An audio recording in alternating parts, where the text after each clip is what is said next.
Assalamualaikum warahmatullahi wabarakatuh. Selamat pagi anak-anak ibu semua.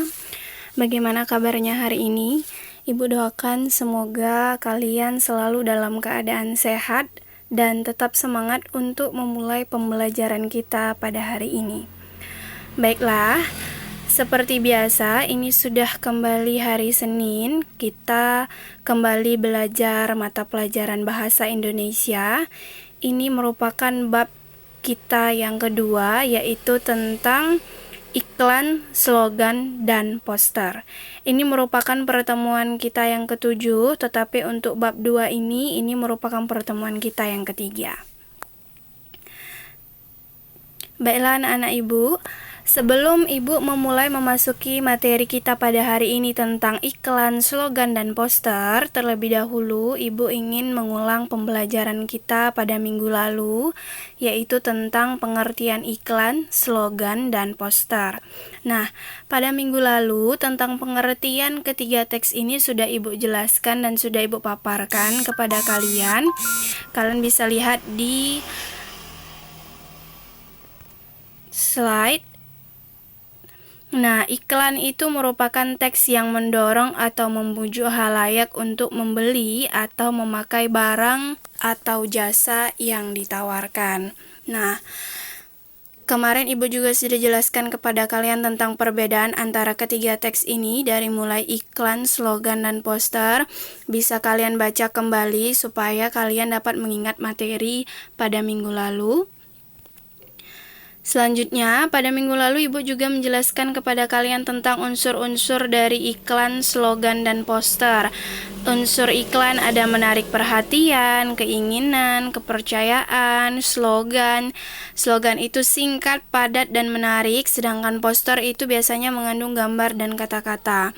Nah, pada minggu lalu kalian juga sudah melaksanakan mid semester bahasa Indonesia yang alhamdulillah ibu berterima kasih kepada anak-anak ibu yang sudah melaksanakan mid semester, dan bagi anak-anak ibu yang belum melaksanakan mid agar meminta linknya kepada ibu, dan bagi anak ibu yang nilainya tidak sampai KKM itu agar melaksanakan perbaikan agar nilai kamu bisa terperbaiki.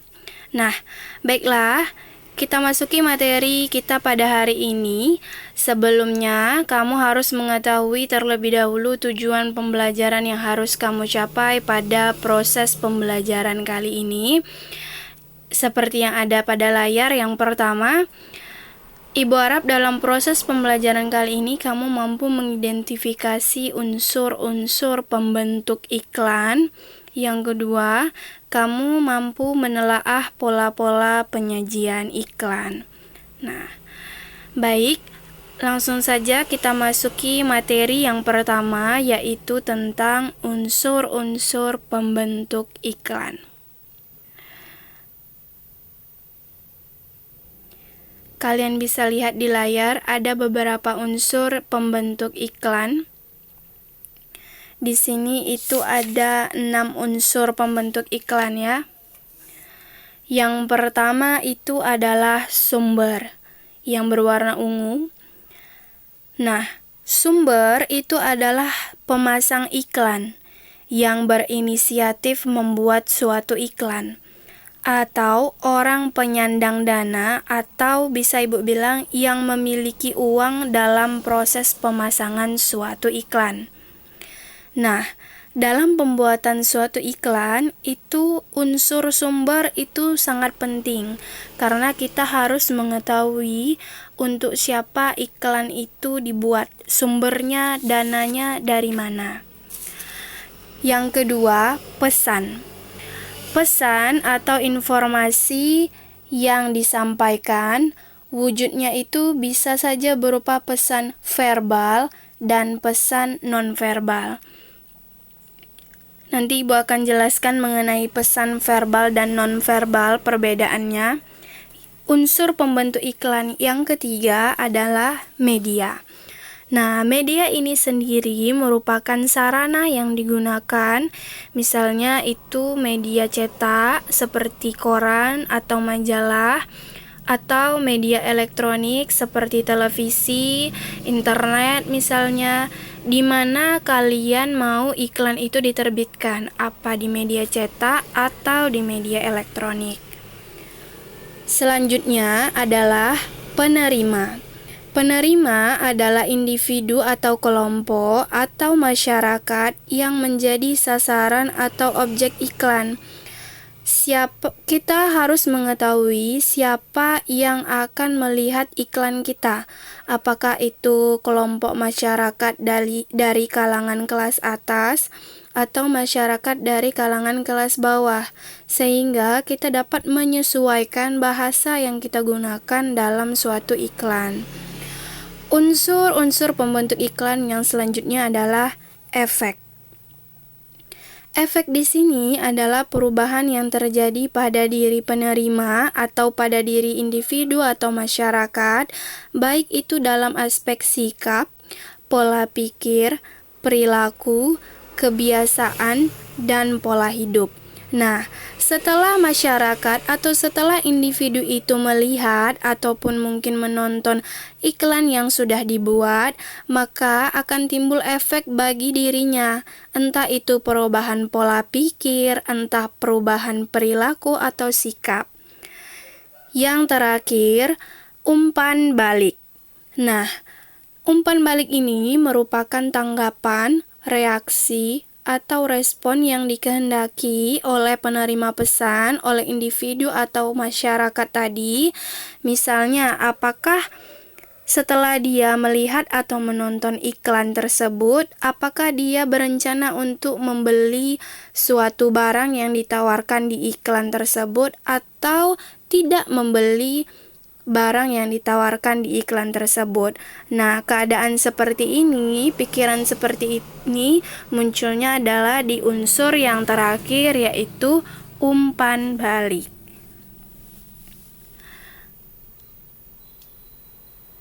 Nah, selanjutnya Ibu akan sampaikan kepada kamu perbedaan unsur pembentuk iklan, yaitu pesan. Tadi pesan itu terdapat dua. Yang pertama pesan verbal dan yang kedua pesan nonverbal. Nah, terdapat perbedaan di antara keduanya. Di sini mungkin di layar kamu agak tidak nampak di bagian bawahnya, nanti Ibu bacakan ya. Nah, pesan verbal itu merupakan pesan yang isi di dalamnya merupakan informasi yang disampaikan dalam bentuk lisan atau tulisan. Jadi, dalam iklan itu pasti ada informasi yang ingin disampaikan. Entah itu dalam bentuk lisan, misalnya ada orang yang mengiklankan suatu barang, dia akan mengatakan bahwa barang ini bagus, barang ini baik. Nah, itu merupakan pesan verbal. Atau ada tulisannya bisa saja berupa sama, barang ini baik, barang ini bagus, tetapi dalam bentuk tulisan. Nah, itu juga tergolong kepada pesan verbal. Pesan yang kedua itu adalah pesan nonverbal. Pesan nonverbal ini merupakan informasi yang disampaikan menggunakan bahasa tubuh, raut wajah, gelengan kepala, tanda, atau tindakan. Nah, di layar kalian itu tidak terlihat tulisan tindakan ya. Nah, itu merupakan, jadi pesan nonverbal ini itu merupakan informasi yang digambarkan berdasarkan gerak-gerik tubuh. Jadi tidak ada tulisan, tidak ada lisan. Hanya kita melihat kalau iklan di elektronik, di televisi, kita bisa melihat bahwa seseorang yang mengiklankan produk, misalnya minuman, itu akan mendapatkan efek menyegarkan dari minuman itu. Kita bisa lihat dari gerak-gerik, dari raut wajahnya, dari bentuk tubuhnya atau raut mukanya, kita bisa lihat. Nah, itu disebut dengan pesan non-verbal. Selanjutnya, Ibu lanjutkan kepada pola-pola penyajian iklan. Nah, iklan sendiri itu memiliki banyak pola-pola penyajiannya. Seperti yang bisa kalian lihat di layar, ini ada beberapa pola penyajian iklan. Ibu akan bahas dan jelaskan satu persatu. Nah, yang pertama, pola-pola penyajian iklan ini di media cetak. Nah, ternyata iklan di media cetak itu juga memiliki pola-pola yang berbeda-beda. Di sini ada 3 pola, seperti yang bisa kalian baca di LKS kalian. Itu yang pertama adalah pola penyajian iklan di media cetak adalah iklan baris. Nah, iklan baris adalah iklan yang pemasangannya berupa baris-baris. Tidak ada gambar, tidak ada gerak, tidak ada video, dan tidak ada suara. Jadi hanya berupa baris-baris. Teksnya biasanya ini sangat terbatas. Jadi teksnya itu ditulis biasanya disingkat-singkat. Tidak ada gambar ataupun ilustrasi-ilustrasi dalam iklan baris. Teksnya pun hanya mengalami penyingkatan. Iklan baris pada umumnya dimanfaatkan oleh perorangan atau perusahaan-perusahaan kecil. Ini bisa kalian jumpai di koran atau majalah. Pola iklan yang selanjutnya adalah iklan kolom. Nah, iklan kolom ini adalah iklan yang pemasangannya berupa kolom-kolom seperti kotak. Bentuknya lumayan besar. Nah, di samping itu, iklan kolom ini juga biasanya menyertakan gambar atau ilustrasi yang menarik. Iklan yang ketiga adalah iklan display. Nah, iklan display ini kurang lebih sama dengan iklan kolom, tetapi dia memiliki ukuran yang lebih besar. Nanti Ibu akan tampilkan contoh dari iklannya masing-masing. Dia memiliki bentuk yang lebih besar. Pemasangannya bisa berupa gambar dan foto. Nah, itu tadi iklan media cetak. Yang selanjutnya adalah iklan media elektronik. Iklan media elektronik juga terdiri dari beberapa pola. Yang pertama, iklan radio. Seperti yang kalian ketahui bahwa iklan di radio itu hanya mengandalkan efek suara. Baik itu tuturan, musik maupun bunyi-bunyi. Kita tidak bisa melihat gambar, kita tidak bisa melihat video ataupun gerak. Yang hanya bisa kita ketahui itu adalah iklan melalui suara.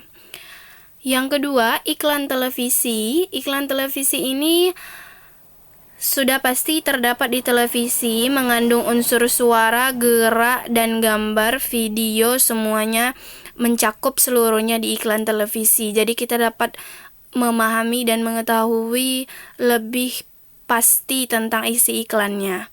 Iklan yang ketiga adalah iklan media internet. Nah, iklan media internet ini biasanya disajikan secara daring atau dari laman web. Iklan yang keempat adalah iklan film. Nah, iklan film ini merupakan iklan yang berada di sebuah film, tersajinya di sebuah film. Biasanya iklan itu muncul atau diputar sebelum film utamanya diputar. Nah, ini merupakan pola-pola penyajian iklan. Ada iklan media cetak dan iklan media elektronik. Nanti masih ada iklan berdasarkan isinya. Itu pola iklan juga dibedakan atas 3. Sebelumnya Ibu akan memberitahukan contoh iklan baris. Nah, kalian bisa lihat pada layar. Ini merupakan contoh iklan baris, hanya berupa baris kata-kata saja. Tulisannya banyak yang disingkat. Yang kedua, contoh iklan kolom berbentuk kotak seperti ini, terdapat gambar sebagai ilustrasi. Dan yang terakhir adalah iklan display, bentuknya lebih besar daripada iklan kolom. Juga terdapat gambar dan tulisan sebagai ilustrasi. Nah, ini adalah 3 contoh iklan yang tadi. Kalau untuk iklan radio, televisi, dan film, juga iklan internet, Ibu tidak berikan contohnya karena kalian pasti sudah paham sendiri bagaimana bentuk dari keempat iklan tersebut ya. Seperti iklan televisi sudah biasa paling sering kita lihat itu ya. Selanjutnya, pola iklan berdasarkan isinya terbagi atas 3. Yang pertama adalah iklan pemberitahuan. Iklan pemberitahuan ini lebih fokus kepada kepentingan untuk memberitahu khalayak mengenai suatu hal, baik itu yang berupa peristiwa, keadaan, atau hal lainnya. Nah, teks jenis ini Artinya teks iklan pemberitahuan itu biasanya dipasang oleh perorangan atau suatu keluarga. Namun, ada pula perusahaan-perusahaan yang memasang iklan pemberitahuan ini. Nah, nanti Ibu juga akan tampilkan contoh iklan pemberitahuan kepada kalian. Iklan yang ketiga berdasarkan isinya itu adalah iklan layanan masyarakat. Nah, iklan layanan masyarakat itu bertujuan untuk memberikan penerangan atau penjelasan kepada masyarakat. Contohnya seperti iklan keluarga berencana, iklan dilarang merokok, iklan wajib harus memakai masker, apalagi saat ini kita sedang berada di dalam situasi pandemi COVID-19, jadi itu banyak sekali iklan-iklan layanan masyarakat yang muncul di televisi. Pola iklan yang ketiga itu adalah iklan penawaran. Di situ juga kurang jelas ya. Nah, iklan penawaran ini Ibu akan bacakan merupakan iklan yang bertujuan untuk menawarkan produk atau jasa. Produk atau jasa, iklan penawaran jasa bisa saja seperti iklan niaga atau iklan lowongan pekerjaan. Iklan produk sudah banyak kalian ketahui, dia menawarkan berbagai macam produk dari mulai makanan, pakaian, minuman, dan yang lainnya. Nah, di sini Ibu akan berikan contoh kepada kalian iklan pemberitahuan. Nah, iklan pengumuman dan pemberitahuan itu sama.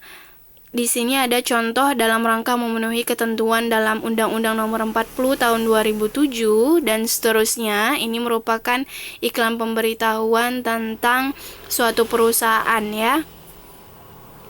Selanjutnya, contoh iklan layanan masyarakat. Jaga diri dan keluarga Anda dari virus corona atau COVID-19. Gunakan masker bila batuk atau tutup mulut dengan lengan atas bagian dalam. Nah, ini merupakan salah satu contoh iklan layanan masyarakat yang bertujuan untuk memberikan penerangan atau penjelasan. Yang ketiga, iklan penawaran. Nah, ini contoh iklan penawaran, dia menawarkan kursus komputer, lepasan SPM, STPM, college dan university. Nah, ini contoh ketiga iklan, pola-pola iklan berdasarkan isinya ada 3. Ini contohnya. Baik, kita masuk kepada menyimpulkan isi iklan. Nah, menyimpulkan berarti menetapkan atau menyarikan seluruh informasinya yang terdapat di dalam sebuah iklan, baik itu slogan maupun poster. Nah, ada beberapa cara untuk dapat menyimpulkan iklan, slogan, dan poster. Yang pertama adalah membaca dengan cermat pernyataan-pernyataan yang terdapat di dalam iklan, slogan, atau poster tersebut. Jadi kalau misalnya kalian ingin menyimpulkan suatu iklan, slogan, atau poster, baca terlebih dahulu. Itu yang paling pertama. Yang kedua, temukan ide pokok yang ada di dalam iklan, slogan, atau poster. Setelah kamu dapat ide pokoknya, susun kesimpulan berdasarkan ide pokok dan kata kunci yang terdapat di dalam iklan, slogan, atau poster tersebut. Ini merupakan cara-cara menyimpulkan isi iklan. Yang selanjutnya, menceritakan kembali teks iklan. Jika suatu saat kamu disuruh untuk menceritakan suatu iklan atau slogan atau poster, nah, hal yang harus kamu perhatikan itu adalah menceritakan sebuah iklan itu harus memperhitungkan keefektifan kata-kata yang digunakan. Hindari kata-kata yang berlebihan, kata-kata yang tidak perlu, karena justru akan mengganggu keefektifan pesan dari iklan itu sendiri. Nah, ini perlu kamu perhatikan, sudah Ibu ringkas dan Ibu rangkum untuk kamu. Silahkan kamu baca kembali buku LKS-mu supaya kamu bisa lebih memahami. Baik, demikianlah materi yang sudah Ibu berikan kepada kalian. Seperti biasa, setelah penyampaian materi ada latihan yang harus kalian kerjakan. Silahkan perhatikan layar. Di sini ada sebuah tabel. Ibu akan berikan beberapa iklan kepada kalian. Nanti dari beberapa iklan tersebut, kalian bisa mengetahui jenis iklannya. Nah, tadi banyak kan jenis iklannya, ada iklan kolom, iklan baris, iklan display, kemudian iklan televisi, radio, internet, iklan film, kemudian ada iklan pemberitahuan, iklan layanan masyarakat, dan yang terakhir iklan penawaran. Nah, kira-kira gambar yang pertama ini, servis laptop ini merupakan jenis iklan apa? Silakan kalian buat dan kalian masukkan ke dalam tabel. Kemudian isi iklannya apa?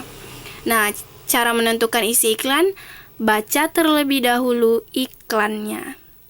Soal yang kedua, ini jenis iklan apa? Semua harus pakai masker. Isi iklannya apa? Silakan baca. Soal yang ketiga, kehilangan satu buah surat pemesanan kendaraan atau SPK dengan nomor dan seterusnya. Ini merupakan jenis iklan apa? Isinya silakan baca iklannya. Soal yang keempat, nah, ini soal yang keempat, silakan isi jenis iklannya apa? Isi iklannya apa?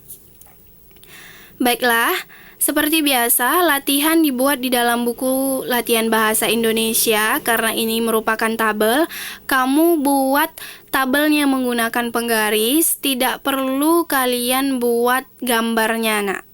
Jangan buat gambar iklannya, kalian cukup bikin tabel saja seperti yang ada pada layar. Setelah itu isi jenis iklannya, apakah dia iklan pemberitahuan, iklan kolom, iklan baris. Kemudian isi iklannya apa? Dia menawarkan apa? Apakah dia menawarkan produk? Produknya apa? Atau dia menawarkan jasa? Jasanya kira-kira apa yang ditawarkan? Silakan jelaskan di kolom yang ketiga. Baiklah anak-anak ibu, demikianlah proses pembelajaran kita pada hari ini.